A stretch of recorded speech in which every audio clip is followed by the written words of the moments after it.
नमस्कार, यहाँलाई कार्यक्रममा स्वागत छ।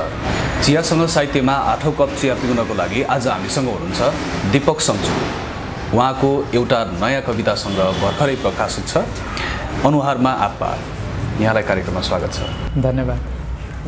चिया खाउँदै तपाईको कविता सङ्ग्रह अनुहारमा आप्पा भर्खरै प्रकाशित छ। सबभन्दा पहिले हजुरलाई हार्दिक बधाई। तपाईँ शिक्षण पेसामा पनि आबद्ध हुनुहुन्छ, कविता लेख्नुहुन्छ, सँगसँगै साहित्यसँग नजिक हुनुहुन्छ, कविता सङ्ग्रह प्रकाशित गर्नुभएको छ। तर त्योभन्दा तपाईँको पेसा शिक्षण पेसा हो। तपाईँले आफ्नो साहित्यिक रचनामा तपाईँको पेसासँग सम्बन्धित विषयवस्तुहरू, विद्यार्थीको मनोविज्ञान, शिक्षकको मनोविज्ञान अझ बढी समेट्नु भएको छ। अरू साहित्यकारहरूको भन्दा बढी तपाईँकोमा पाएँ मैले। यो चाहिँ के हो भने कविता चाहिँ वास्तवमा आफ्नो जीवन हो रहेछ। आफ्नो जीवनले जे अनुभूति गर्छ, जे भोग्छ र जे देख्छ त्यो कवितामा आयो भने बढी त्यही कुराहरू नै आउने हो। म आफूले चाहिँ अब स्वभावैले शिक्षण पेसा, मेरो पेसा नै शिक्षण गर्ने, पढाउने। अनि अब त्यो शिक्षणको क्रममा बालबच्चासँग नजिक हुने, घुलमिल हुने र उनीहरूसँग खेल्ने, सिक्ने, सिकाउने क्रममा जे कुराहरू मैले बुझेँ ती कुराहरू कवितामा आएको हुनाले त्यसो भएको हो भन्ने मलाई लाग्छ। तपाईँको रचना नै सुन्नुहोस् सबभन्दा पहिले, त्यस पछाडि अनि फेरि पनि अरू कुरा गरौँला। तपाईँको त्यो बाल मनोविज्ञान, विद्यार्थीको मनोविज्ञान एकदमै धेरै छुने गरेको आई ह्याभन्ट ह्याङ्की नामको शीर्षकको कविता छ। त्यो कविता सुनौ, त्यसको रचना गरौँ, सुनौ न त सुरुमा। यस्तो छ, यो चाहिँ अब यो विशेष गरेर म केही समय निजी विद्यालयहरूमा काम गरेँ। त्यो पनि यही ठाउँमा भन्ने हुँदैन, धेरैवटा विद्यालयहरूमा काम गरेँ। र विशेष गरेर यो नर्सरी लेभलको भर्खरै त्यो खेल्न उमेरको बच्चाहरूको ठाउँमा त्यो बिहानै एसेम्ब्ली भइरहेको बखत म आफू त्यहाँ पुगेँ, त्यहाँ गएँ, सो हेर्दै गएँ। म त्यो तहमा त पढाइनँ, तर पनि त्यो एसेम्ब्ली भइरहेको बेला त्यो समूहमा जाँदाखेरि चाहिँ त्यो एउटा बच्चीले आफसे आफ अटोमेटिकली उसले चाहिँ आफूसँग रुमाल नभएको, रुमाल छुटेको घरमा, र अब चाहिँ म पुलिसम्यानको भागीदार भएँ, म सजायको भागीदार हुँदैछु भन्ने कुरा थाहा पाएर आफै सरेन्डर गरेँ क्या। एकदम त्यो सुकोमल हातहरू है, एकदमै इनोसेन्ट भनौँ न, इनोसेन्ट बच्चाले मलाई पिट्नुहोस्, मसँग रुमाल छैन भनेर अलरेडी सरेन्डर गरेको, मसँग सरेन्डर गरेँ। अनि त्यसपछि एकदमै विक्षिप्त भयो। त्यो समय मैले टिचिङमा राम्ररी शिक्षण पनि गर्न सकिनँ। अनि विद्यार्थीले सर आज तपाईँलाई के भएको छ भन्ने प्रश्न पनि गरेँ कि पछिबाट क्लास लिँदाखेरि, होइन म आज अलिक असहज छु, तिमीलाई पढाउन सकिनँ भनेर भने। अनि त्यसपछि म अब निजी विद्यालय थियो, मैले आफ्नो टाइम त पुरा गरेँ, 10 to 4 त बजाएँ, तर त्यो 4 बजीसम्म मैले के गरेँ, के पढाएँ, केही थाहा पाएँ। अनि त्यही साँझ घरमा आइसकेपछि मैले त्यही साँझ लेखेको कविता यो आई ह्याभन्ट ह्याङ्की। त्यसपछि भोलिपल्ट अलिक शान्त लेखिसकेपछि अलिक शान्त मनस्थितिमा आयो। सुनौ न त। हुन्छ, म त्यो कविता सुनाउँछु। I ह्याभन्ट hanky. पुतली झै सजिएर पङ्क्तिबद्ध लाइनमा सतर्क उभिरहेकी कोपिलाले मेरो आँखामा आँखा रोपेर अन्जुली फैलाउँदै भनी, I ह्याभन्ट hanky sir, hit me. मेटिएकै थिएनन् दोरिँदै आएर उसको हातबाट छुटी फर्केका स्नेह औलाका छापहरू, अनायस उठेको मेरो हत्केलाबाट बाक्लक्क लडी झऱ्यो, छातीभित्र ढुकढुक ढुकढुक उफ्रिरहेको मुटु। बाहिर निस्केपछि सडक किनारबाट उड्नलाई तयारी अवस्थामा रहेको जेट विमान झै ठुलो होर्डिङ बोर्डमा अचानक खसे मेरो आँखा, जहाँ लेखिएको थियो यहाँ बाल मैत्री वातावरणमा पढाइ हुन्छ। धन्यवाद। तपाईँसँग एउटा लामो यात्रा गर्दाखेरि, गाडीमा यात्रा गर्दाखेरि तपाईँले हाम्रो कुराकानी हुँदाखेरि त्यो बाल मनोविज्ञान, विद्यार्थी मनोविज्ञानको कुरा गर्नुभएको थियो। जब तपाईँको कविता सङ्ग्रह मैले पढेँ, अघि पनि भने, जब कविता सङ्ग्रह पढेँ, त्यो कविता सङ्ग्रहमा भएको कविताहरू निकैवटा कवितामा त्यो चिज पाउँदाखेरि चाहिँ मलाई एक खालको यो चिज त जसले त्यो चिजमा, जसले कक्षामा सधैँ जान्छ, जो शिक्षक हो अथवा जो विद्यार्थी हो, त्यो तरिकाले हेर्छ, त्यसले मात्र लेख्न सक्छ यो चिज, यो त दाइको आफ्नो चिज हो। त्यो पाएँ। खासमा त्यही हुन्छ, आफ्नो जीवनमा जे भोगेको चिज नै आफ्नो रचनामा आउने हो। रचनामा जीवनमा जे भोग्यो त्यो दियो भने त्यो चाहिँ विशुद्ध रचना हो। कविता लेखन चाहिँ के भन्छन् भने 3 प्रकारले लेखिन्छ भन्छ। एउटा स्वस्फूर्त हैन, एउटा जीवन भोगाइ अनुभव र एउटा अभ्यासबाट लेखिन्छ भन्ने भनाइ छ। तर म आफू चाहिँ आफ्नो जीवन अनुभवलाई समेटेर कवितामा उतार्दो रहेछु। मैले आफूलाई हिँड्दै गर्दा कतै घुम्दै गर्दा मलाई जे अनुभूति हुन्छ, जुन कुराले मलाई टच गर्छ, हिट गर्छ, जुन कुराले मलाई छुन्छ, त्यो कुरा चाहिँ म कवितामा प्रस्तुत गर्छु। त्यसो भएको हुनाले कुराहरू आएको मेरो आफ्नो जीवनको अनुभूतिहरू मलाई यही लाग्छ। यो कविता मैले निकालेको अनुहारमा आपा कविता सङ्ग्रह पनि धेरै जसो कविताहरू मेरो आफ्नो जीवन हो। यो मलाई त्यसरी बुझेको छु। अर्को आपाको अनुहार यसको रचना गर्दा के हो भाइ? आपाको अनुहार अब यस्तो छ, कविता सङ्ग्रहमा मेरो भनाइमा मैले केही कुराहरू भनेको छु। मैले मेरो आपाको बारेमा भन्नुपर्ने कुरा खास केही पनि छैन, किनभने मलाई मेरो आपाको अनुहार कस्तो छ भन्ने कुरा पनि थाहा छैन है। कस्तो थियो, कस्तो हुनुहुन्थ्यो, पछिबाट मलाई त्यो आपाको अनुहार खोज्ने क्रममा मेरो आपा चाहिँ मेरो दाइ जस्तो हुनुहुन्थ्यो कि भन्ने लाग्थ्यो क्या। मेरो आपा चाहिँ काका जस्तो हुनुहुन्थ्यो कि भन्ने लाग्थ्यो कि। अनि मलाई आफै यसो सोच्थेँ, होइन हौ मेरो आपा पो त हो, मेरो आपा त म जस्तो हुनुहुन्थ्यो होला भन्ने मलाई लाग्थ्यो कि। पछिबाट आमाको अनुभूतिहरू पनि म थोरै समय सानै भनौँ न 8-9 वर्षसम्मको उमेर, 10 वर्षसम्म आमासँग नजिक हुनु पाएँ।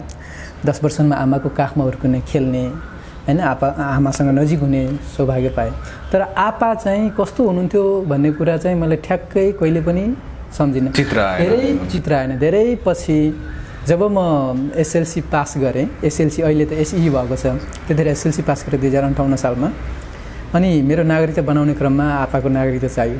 त्यो नागरिकताको फोटोकपी हेर्दा यसो हेर्दा मेरो आपा यस्तो हुनुहुन्थ्यो रहेछ भन्ने मलाई बल्ल त्यस्तो फिल भएको थियो कि। त्यसपछि त्यो आपाको अनुहार खोज्ने क्रममै यो लेखेको कविता र मैले धेरै पहिले लेखेको कविता र धेरै पछि सार्वजनिक गरेको कविता। सुनाउनु आपाको अनुहार, यो कविता खास आपाको अनुहार खोज्ने क्रममै लेखेको कविता हो। कविताको शीर्षक आपाको अनुहार।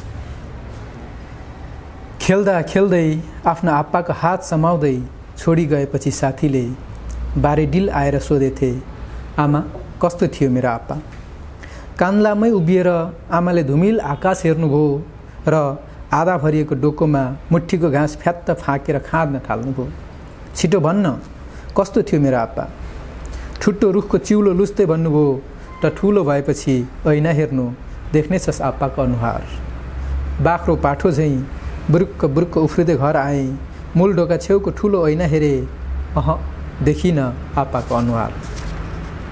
भित्तामा झुन्डिरहेको ऐना झिके, छामे आफ्नै औँलाका प्रतिबिम्बहरू, उप्काउन खोजे पछाडिपट्टिको फ्रेम र पछाडि दिए सिक्कामा झर्याम झुरुम।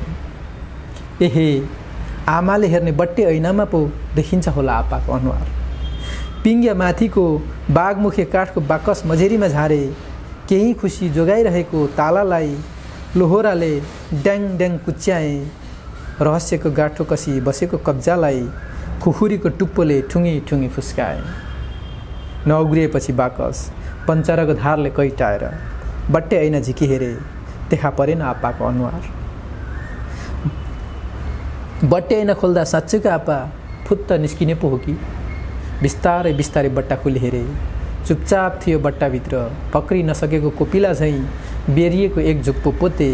किरिङ मिरिङ लेख्दा लेख्दै मसिसकिएर कच्याक कुचुक पोको पारिएको रक्ताम्य पुरानो कागज फस्रक्कै परेर दुवै हातका औलाहरू खापी सिरानी लगाउँदै मझेरी कुनामा अडेसो लागे। एकै क्षणमा खै कता हो कता हिमालभन्दा माथि कपासको भुवामा तैरिएर बादलभित्र छाम्न खोज्दै थिए आप्पाको अनुहार सर बिलाएर गयो।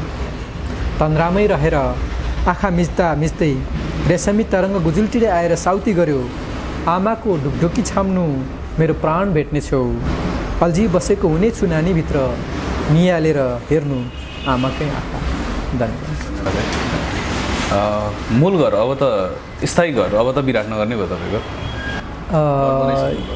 घरमा स्थायी घर विराटनगरै भनौँ, अहिले चाहिँ गाउँपालिकामा त्रिशुरमा बुढीगङ्गा गाउँपालिका 1मा भर्खरै घर सहर छेउछाउमै छ। सहर छेउछाउमै छु। विराटनगरै खोटाङबाट कति साल बाद आउनुभयो यहाँ? म खोटाङबाट 63 सालमा आएँ यहाँनिर उच्च शिक्षाको सिलसिलामा होइन। 63 सालमा आएँ। 63 सालबाट लगातार खोटाङ यहीँ बसियो।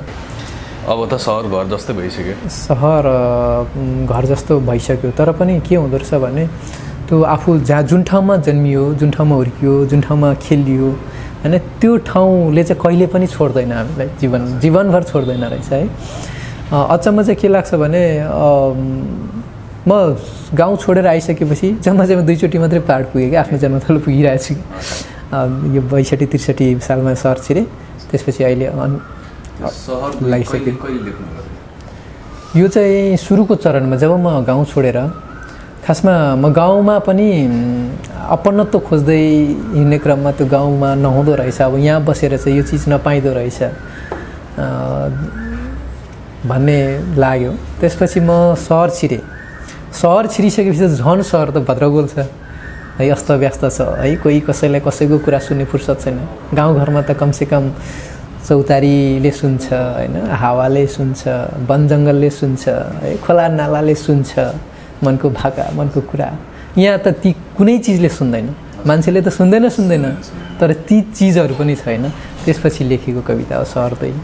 कविता सुनाउँदै सहर दुई मलाई पनि त्यो चिजले, किनभने म पनि जन्म र बाल्यकाल गाउँमै हुर्केको कारणले गर्दा सहर र गाउँ बिचको त्यो अन्तर मलाई पनि अनुभव छ अलिअलि। त्यो चिजले गर्दा मलाई पनि यो चिज कविताले छोयो।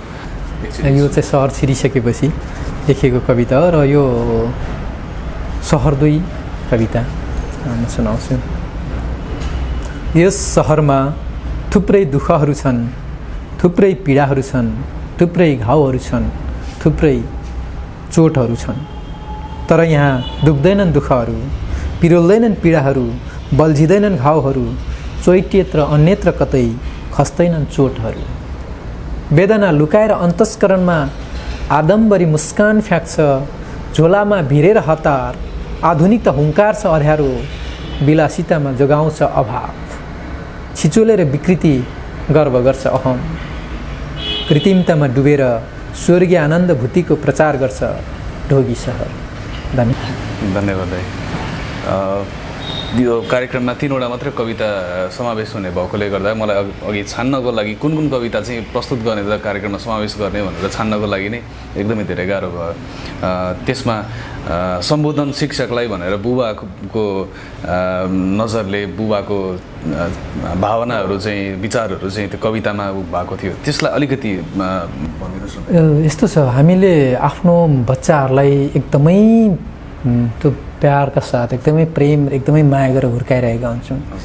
ती बच्चालाई चाहिँ सर्लक्कै हामीले छोडिदिन्छौँ स्कुलमा विश्वासमा। के विश्वासमा भन्नाले मेरो सन्तानले चाहिँ उच्च शिक्षा, राम्रो शिक्षा प्राप्त गरोस्, राम्रो कल्चर, राम्रो संस्कार सिकोस्, राम्रो कुरा सिकोस् विद्यालयमा भनेर छोडिदिन्छौँ। र विद्यालयमा चाहिँ कस्तो हुन्छ भने एकदमै अस्तव्यस्त भइरहेको हुन्छ होइन। शिक्षकले पनि गाली गर्ने होइन, म्याडमहरूले पनि गाली गर्ने, सर मेमहरूले पनि गाली गर्ने होइन, अलिकति गल्ती गरे पुलिसम्यानको भागीदार हुनुपर्ने होइन।